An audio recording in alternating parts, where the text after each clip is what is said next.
Dekan Fakultas Keguruan dan Ilmu Pendidikan FKIP Unpati, Profesor Dr. Ishak Weno menyatakan peningkatan mutu pendidikan tidak hanya bisa dicapai dari segi kualitas lulusan, namun juga butuh sinergitas erat antara LPTK, pemerintah provinsi dan kabupaten kota.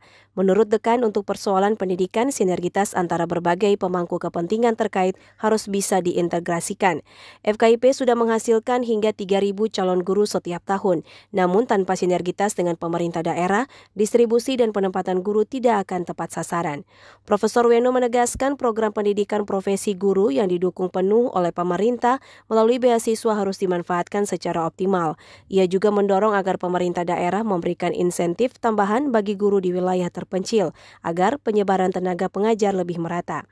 Oleh sebab itu sebenarnya daerah-daerah yang jauh ini kami selalu berharap itu pemerintah harus perhatikan, diberikanlah tambahan misalnya insentif atau diberikan untuk daerah-daerah terpencil itu tambahan dari bukan dari dana APBN tapi dari dana APBD supaya penyebaran guru itu merata. Kalau tidak ini penyebaran guru tidak merata. Ini kalau kita tidak perhatikan maka nanti akan selalu berdampak terus kepada kita punya mutu atau kualitas pendidikan kita di Provinsi Maluku. Menurut Profesor Weno, jika sinergi antara lembaga dan pemerintah daerah terbangun kuat, maka kualitas pendidikan di Maluku dapat meningkat signifikan. Hal ini sekaligus menjawab harapan agar anak-anak di daerah terpencil mendapatkan pendidikan yang setara dengan wilayah perkotaan. Tim Liputan TVRI melaporkan.